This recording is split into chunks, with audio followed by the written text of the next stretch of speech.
America's iconic Hooters restaurant chain is famous for, well, let's say a couple of things. One of those things is succulent, spicy breaded chicken wings. But for an all too brief spell in the mid-noughties, a much grander sort of wing elevated Hooters above its bawdy fast food roots and led to perhaps the most bizarre branding experiment in corporate history. So strap yourself in and pay close attention to your flight attendant as we whisk you away on a voyage of discovery and learn all about the rise and fall of Hooters Air.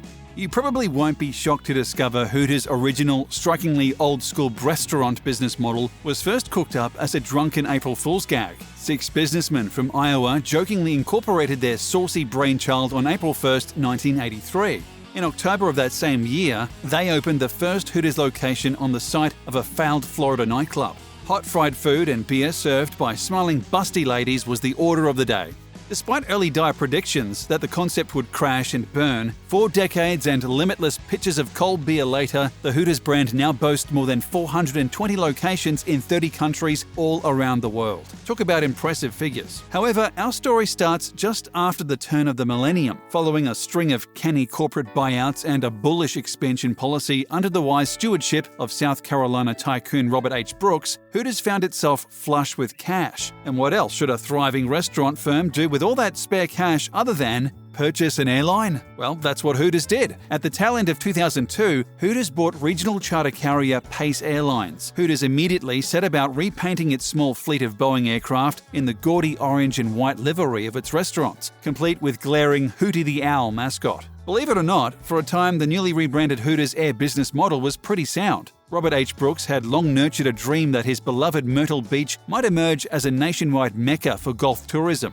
And thanks to a steady but solid increase in consumer confidence post 9/11, Brooks was indeed able to lure as many as 5,000 extra punters a week to his grateful hometown hub. The Hooters Air operation had legs. Also, its fares were low. Initially, a one-way flight would set you back as little as $99, rising to a modest flat fare of $129 to all 15 destinations, that is. This was a bargain when you consider Hooters airplanes were deliberately fitted with fewer seats in order to provide an enticing 34 inches of legroom to all. Far better than the competition at that time anyway. Hooters being Hooters, the cabins were also staffed by 2 scantily clad waitresses plucked from their restaurant roles and furnished with one mission and one mission only: to entertain. In order to satisfy Federal Aviation Authority regulations, the Hooters girls weren't allowed to so much as push the drinks trolley, let alone fly the plane or operate the cabin doors. But their flirty demeanor, saucy trivia games, and crowd-pleasing songs lent a zesty and carefree dimension to an otherwise humdrum budget vacation experience. The Hooters Air network quickly expanded to exotic destinations such as Las Vegas and Nassau in the Bahamas. More prosaic cities like Columbus, Ohio, Fort Myers, Florida, and Gary, Indiana also joined the fun. New aircraft were swiftly repainted and brought on board to cope with booming demand, all within a few short months of the airline's maiden flight. And in a happy validation of Brooks's grand vision, Myrtle Beach did indeed enjoy an unprecedented boom in tourism, for which local businesses sing his praises to this day. Sadly, what goes up must come down. In December 2005, the company published a shock announcement declaring its route to Rockford, Pennsylvania would be suspended following news that the local authorities were subsidizing rival carrier United to the tune of $2.5 million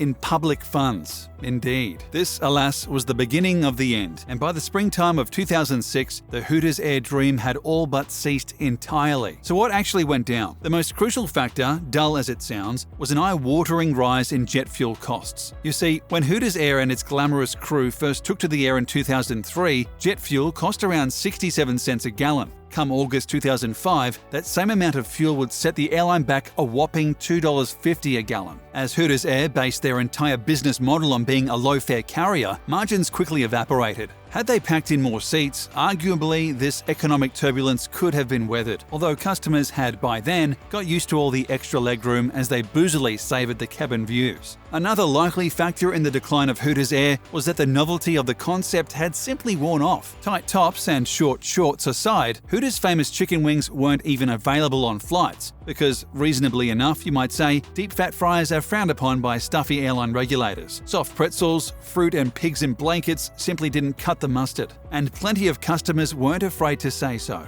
Hurricanes Rita and Katrina also took their toll on the domestic aviation market, as did the uncomfortable truth that Hooters beer and wings demographic aren't exactly frequent flyers. And that is to say nothing of the fact that fully half the marketplace, women, are quite rightly skeptical of a business model that uses jiggling breasts and flirty smiles as an incentive to air travel. Robert H. Brooks himself put it most succinctly in a 2006 interview shortly after wrapping up the ill-starred Hooters Air business. "The flying industry is in a terrible mess," he began. "I've got a fair amount of money, but not enough to fix this animal.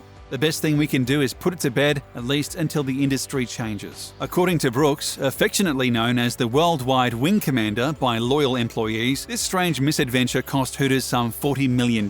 Brooks sadly passed away later that same year, aged 69. Still, Hooters Air did plenty to put Myrtle Beach on the tourist map and encouraged many other small regional airports to think big in terms of expansion. And even if the airline had survived later than 2006, it's hard to imagine that particular business model thriving in the Me Too era. Most likely, history will remember Hooters Air as a bold but silly experiment that, with some poetic justice, simply went bust.